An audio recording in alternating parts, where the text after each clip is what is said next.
Hello, नमस्कार। लक्ष्मणधारा education platform में आप सभी का स्वागत है। प्यारे साथियों, इस वीडियो के अंदर अपन एनसीईआरटी एमसीक्यू क्लास 7th अर्थात हिस्ट्री मतलब इतिहास सभी प्रतियोगी परीक्षाओं के लिए उपयोगी दूसरे अध्याय के महत्वपूर्ण आपके एमसीक्यू प्रश्नों की बातचीत करने वाले हैं। इससे पहले पहले अध्याय के नोट्स एंड जीके एंड उनके एमसीक्यू के प्रश्न तथा आपके इस दूसरे अध्याय की व्याख्यात्मक क्लास तथा वो नोट्स एंड जीके की क्लास लक्ष्मणधारा यूट्यूब चैनल की प्लेलिस्ट के अंदर दिया हुआ है। तो अभी अपने इस यूट्यूब चैनल की प्लेलिस्ट में जाकर के प्लेलिस्ट ढूंढे क्लास 7th इतिहास और वहाँ उसके ऊपर क्लिक करें और इससे पहले के आपके अध्याय वाले वीडियो देखें, नोट्स वाले वीडियो देखें और उनकी पीडीएफ भी है वो अपने लक्ष्मणधारा प्लेलिस्ट के ऊपर दी हुई है। तो वहाँ से पीडीएफ डाउनलोड करके पढ़ाई का आनंद लें।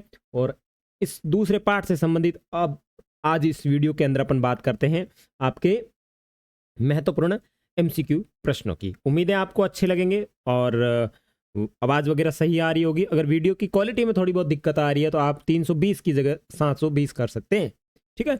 और वॉइस एकदम कटकाटक हो गई, मैं एक बार चेक कर लेता हूँ पुनः। ओके, ठीक है। चलो, दूसरा अध्याय नए राजा और उनके राज्य, ये आपका अध्याय है और इससे संबंधित महत्वपूर्ण जो एमसीक्यू प्रश्न है उनकी बातचीत करने वाले हैं। तो देखो, सबसे पहले लेते हैं पेन। लो, दक्कन के राष्ट्रकूट किसके सामंत थे? अब दक्कन के जो राष्ट्रकूट थे वो किसके सामंत थे, यानी किसके अधीन वो सामंत का कार्य करते थे? तो कर्नाटक के चालुक्यों के अधीन, ठीक है ना। और दक्कन के राष्ट्रकूट कर्नाटक के चालुक्यों के अधीन सामंत थे। दूसरा प्रश्न, चोल काल में वेंटी शब्द का प्रयोग, वेटी जो शब्द है उसका प्रयोग किसके लिए होता था? तो अपन ने क्लास के अंदर देखा था कि ये एक प्रकार का टैक्स था, यानी कर था जो जबरन श्रम के रूप में लिया जाता था, ठीक है। और व्याख्या देख लो कि चोल काल में वेंटी शब्द का प्रयोग जबरन श्रम के रूप में लिया जाने वाला एक कर था, ठीक है। और ये जो कर जो ज्यादातर प्रचलित था वो था आपके तमिलनाडु में। कौन सा नाडु? तमिलनाडु। प्रश्न संख्या 3, एलोवेरा, सॉरी एलोवेरा नहीं होता है एलोवेरा वो तो फेस वाला हो गया। एलोरा की गुफा 15 के भित्ति चित्र जिसमें भगवान विष्णु को नरसिंह अवतार में दिखाया गया है अर्थात पुरुष और सिंह के रूप में, ये किस काल की कृति है? बिल्कुल, ये कौन से काल की कृति है यानी रचना है? तो ये राष्ट्रकूट काल की रचना है। अब आगे देखो, एलोरा की गुफा मंदिरों का निर्माण राष्ट्रकूट वंश के शासकों के द्वारा किया गया। ध्यान रखना ये चीज, जो कि वर्तमान महाराष्ट्र के औरंगाबाद में स्थित है। यहाँ कुल 34 गुफाएं हैं। कितनी गुफाएं हैं? 34 गुफाएं हैं, जिसमें से 12 बौद्ध गुफाएं हैं तथा 17 हिंदू गुफाएं हैं तथा 5 जैन गुफाएं। ध्यान रखना, this is very very important. ये एलोरा की गुफा जो है महाराष्ट्र के औरंगाबाद में स्थित है। टोटल 34 गुफाएं हैं, 12 बौद्ध धर्म से संबंधित, 17 हिंदू धर्म से संबंधित और 5 जैन गुफाएं हैं। और ये गुफाएं अपने निर्माण काल की धार्मिक सौहार्द को दर्शाती हैं। प्रश्न संख्या 4, कल्हण की रचना के द्वारा हमें किस क्षेत्र के राजाओं के इतिहास का पता चलता है? तो कल्हण जो था वो अपने कश्मीर के डेरे में सम्मिलित था। भाई देखो, कश्मीर के राजाओं के बारे में जानकारी देता है। कल्हण द्वारा रचित राज तरंगिणी उनका एक वृत्तांत है जो संस्कृत महाकाव्य है जिसमें कश्मीर पर शासन करने वाले राजाओं का इतिहास दर्ज है। कल्हण ने अपना वृत्तांत लिखने के लिए शिलालेखों, दस्तावेजों, प्रत्यक्ष दृश्यों के वर्णन और पहले के इतिहास समेत सभी तरह के स्रोतों का इस्तेमाल किया है। और 12वीं सदी का इतिहास जानने का ये एक बहुत ही असाधारण ग्रंथ रहा है। पांचवा प्रश्न, गुर्जर प्रतिहार राष्ट्रकूट एवं पाल वंश के शासकों के बीच में चली लंबी लड़ाई की चर्चा प्राय त्रिपक्षीय संघर्ष के रूप में की जाती है। सदियों तक चली इस लड़ाई का कारण क्या था? वाह साहब वाह, क्या कारण था? तो जैसा कि आपने पढ़ा है, किसके ऊपर नियंत्रण को लेकर होगा था? तो कन्नौज के ऊपर नियंत्रण को लेकर के ये तीनों जातियां हैं वो आपस में लड़ रही थी। तीनों राजवंश कन्नौज के नियंत्रण के लिए सदियों तक संघर्ष कर रहे थे क्योंकि गंगा के उपजाऊ मैदान एवं साधन संपन्न क्षेत्र अव्यवस्थित था तथा कन्नौज की स्थिति सामरिक रूप से महत्वपूर्ण थी, इसलिए ये लोग आपस में लड़ रहे थे। कौन से? ये ध्यान रखना, प्रतिहार थे, गुर्जर प्रतिहार थे, राष्ट्रकूट थे और पाल वंश था। छठा प्रश्न देखो, अफगानिस्तान के गजनी प्रांत के सुल्तान महमूद गजनी अपनी भारत विजय के दौरान जीते हुए लोगों एवं प्रांतों के बारे में जानता था। इस काम के लिए वह किस विद्वान को अपने साथ लेके आया था, तो वो लेके आया था अल बेरूनी। सुल्तान महमूद अपने द्वारा जीते गए लोगों के बारे में भी कई बातें जानना चाहता था और उसने अल बेरूनी नामक एक विद्वान को अपने इस उपमहाद्वीप का लेखा जोखा लिखने का काम सौंपा। अरबी भाषा में लिखी गई उसकी कृति यानी उसकी किताब अल हिंद आज भी इतिहासकारों के लिए महत्वपूर्ण स्रोत है, जिसके रचनाकार अल बेरूनी हैं। और किसके कहने पे लिख रहा है? तो ये लिख रहा है सुल्तान महमूद गजनी। चोल किसके सामंत थे? जो चोल थे वो किसके सामंत थे? तो वो पल्लवों के सामंत थे। ध्यान रखना, चोल जो है पल्लवों के सामंत थे। चोल पल्लवों के सामंत थे। चोल वंश के शासक राजेंद्र प्रथम ने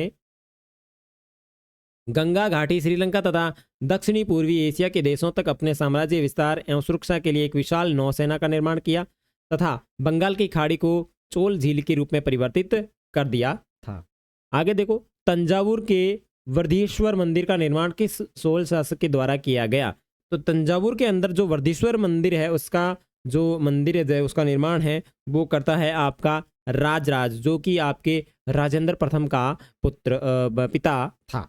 देखो, तमिलनाडु के पूर्वी घाट पर तथा कावेरी नदी के उपजाऊ डेल्टा क्षेत्र के तंजोर नामक शहर पर बृहदीश्वर मंदिर का निर्माण सोल शासक राजराज ने करवाया तथा यह मंदिर भारतीय वास्तुकला एवं शिल्पकला का एक अद्भुत उदाहरण है।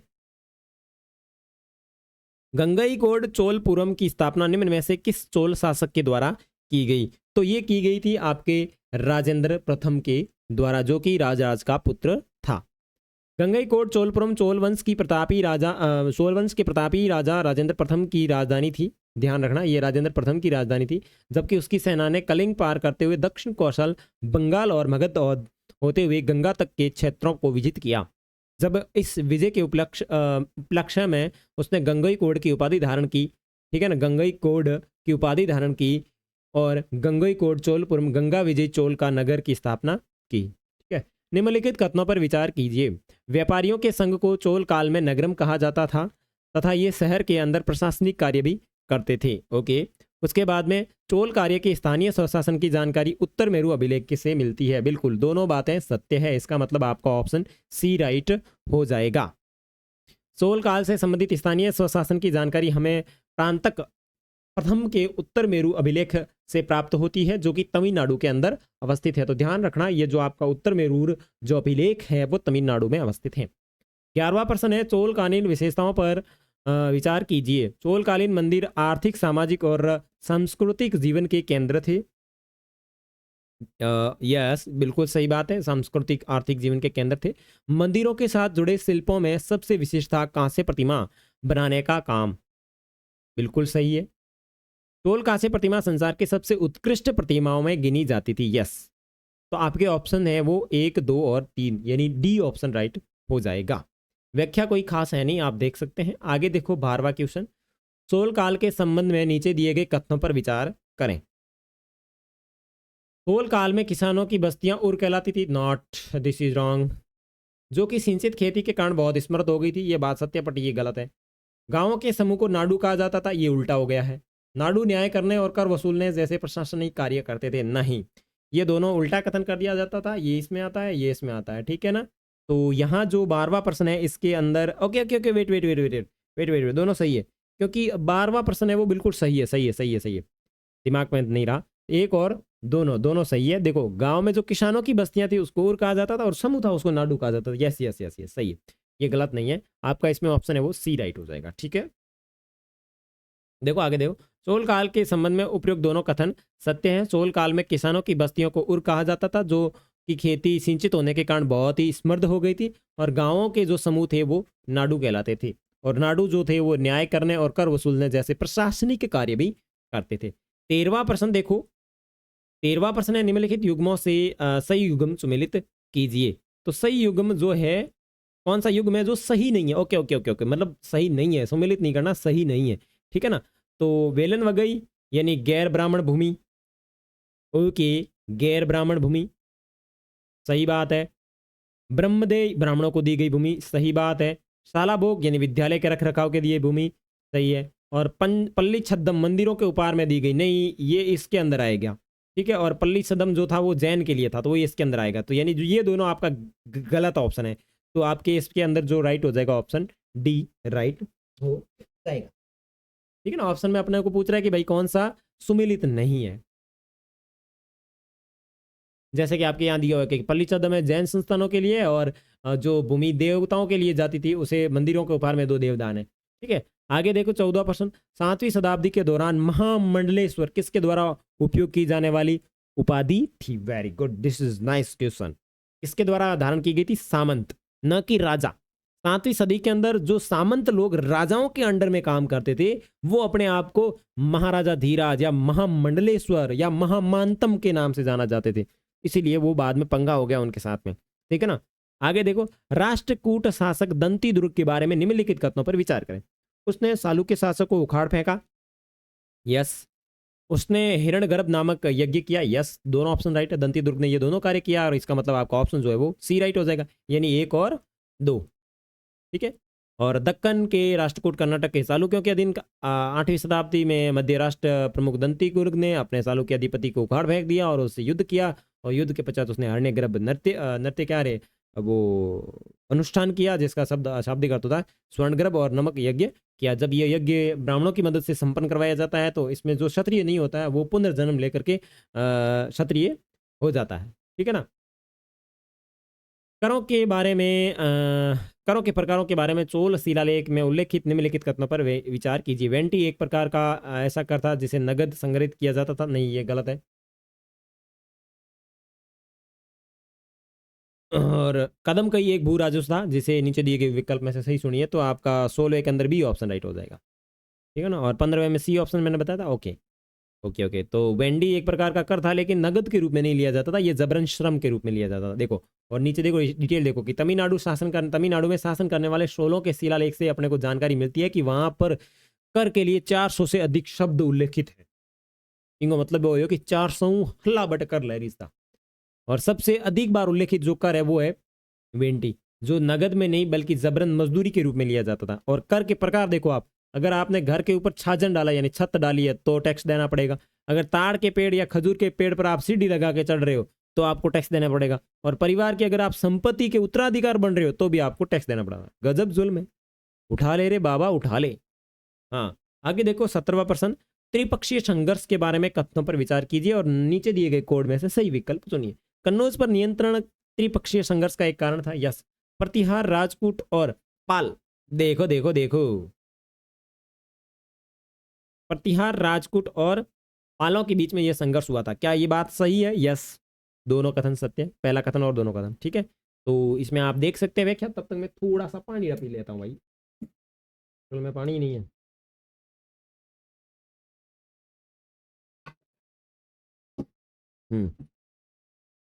फिलहाल एक घूंट से ही काम चलाएंगे।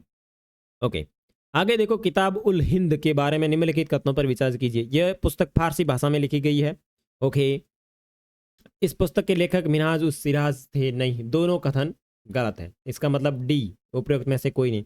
सुल्तान महमूद गजनी ने उन लोगों के बारे में और अधिक जानने की दिलचस्पी दिखाई जिन पर उससे जीत प्राप्त की थी, और एल बरूनी नामक व्यक्ति को उस उपमहाद्वीप के विवरण को लिखने का कार्य सौंपा गया, और एल बेरूनी ने ही ये पुस्तक लिखी जिसका नाम था किताब उल हिंद।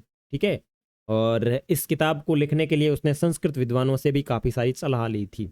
आगे देखो, सोल साम्राज्य के उदय के बारे में निम्नलिखित कथनों पर विचार कीजिए। विजयालय ने 9वीं शताब्दी के मध्य मुत्तेरेयारों को पराजित कर इस डेल्टाई क्षेत्र पर अधिकार जमा लिया था। ठीक है, बिल्कुल सही बात है। विजयालयों ने तंजावुर शहर का निर्माण करवाया था, बिल्कुल सही बात है। तो इसके अंदर सी ऑप्शन राइट है, जो कि अपन ने जो नोट्स एंड जीके की जो क्लास थी उसके अंदर ये चीज़ पढ़ी थी। अगर आपने अभी तक वो क्लास नहीं देखी है तो अभी मैं आई बटन के अंदर प्लेलिस्ट डाल दूंगा, वहाँ देख लीजिए। अगर नहीं देखें तो आप अपने चैनल के अंदर जाकर, यानी लक्ष्मण धारा चैनल यूट्यूब चैनल के अंदर जाकर प्लेलिस्ट के अंदर आप क्लास 7th हिस्ट्री की प्लेलिस्ट ढूंढें और वहाँ पे देखें। ठीक है, आगे देखो, राजेंद्र प्रथम सोल वंश का सबसे महत्वपूर्ण शासक था, निम्नलिखित कथनों पर विचार करें। वह सोल शासक विजयालय का पुत्र था, क्या बिल्कुल बात सत्य है? नहीं, ये बात बिल्कुल गलत है। राजेंद्र प्रथम है वो राजराज प्रथम का पुत्र है। उसने श्रीलंका और दक्षिण पूर्वी एशिया में अभियान के लिए नौसेना बनाई, ये बात बिल्कुल सत्य है। तो इसका मतलब इसमें ऑप्शन कौन सा राइट है? बी ऑप्शन राइट है। चोल बड़े बड़े मंदिरों के निर्माता थे, निम्नलिखित कथनों पर विचार करें तथा सही विकल्प का चयन करें। चोल मंदिर बस्तियों के अभिकेंद्र होते थे जिनके चारों तरफ बस्तियां बढ़ती रहती थी। यस, ये बात सत्य है। मंदिर आर्थिक, सामाजिक और सांस्कृतिक जीवन के केंद्र होते थे। Yes, it's right point. तो इसका मतलब क्या हुआ? सी ऑप्शन, एक और दोनों। सी ऑप्शन का मतलब क्या हुआ? एक और दोनों ऑप्शन राइट होंगे। आगे निम्नलिखित, आगे देखो, चोलों की कई उपलब्धियां कृषि में हुए नए विकास के माध्यम से ही संभव हुई है। निम्नलिखित तत्वों पर विचार करें और नीचे दिए गए कोड में से सही विकल्प का चयन करें। ओके, बाढ़ को रोकने के लिए तटबंध बनाए गए थे और खेतों तक पानी पहुंचाने के लिए नहरों का निर्माण किया जाता था। क्या ये बात सत्य है? यस, सत्य है। 2 साल में 2 फसलें उगाई जाती थी। यस, ये बात भी सत्य है। तो इसका मतलब ऑप्शन क्या है? ऑप्शन 1 और 2। इसका मतलब सी ऑप्शन राइट है। उसके बाद में देखो, उत्तर मेरु शिलालेख शिलालेख किसके बारे में जानकारी प्रदान करता है? तो उत्तर मेरु जो शिलालेख है वो सोल काल में जिस तरीके से सभा का आयोजन किया जाता था उसमें उसका विस्तृत वर्णन मिलता है, उसके बारे में ये जानकारी अपने को प्रदान करता है। तो ये थे आपके दूसरे अध्याय से संबंधित महत्वपूर्ण प्रश्न। उम्मीद करता हूँ आपको ये सारे अच्छे से समझ में आए होंगे और इन प्रश्नों की पीडीएफ अभी जस्ट क्लास खत्म होते ही मैं अपने टेलीग्राम चैनल के ऊपर अपलोड कर दूंगा, तो वहां से आप इस पीडीएफ को डाउनलोड कर सकते हैं। उसके अंदर विशेषता ये रहेगी कि भाई साहब उत्तर नहीं दिए होंगे, उत्तर आपको यहीं से देखने पड़ेंगे। तो वो पीडीएफ आप प्रिंट निकाल करके आपके पास सेव करें। ठीक है, मिलेंगे आपके तीसरे अध्याय में, तब तक के लिए बाय बाय।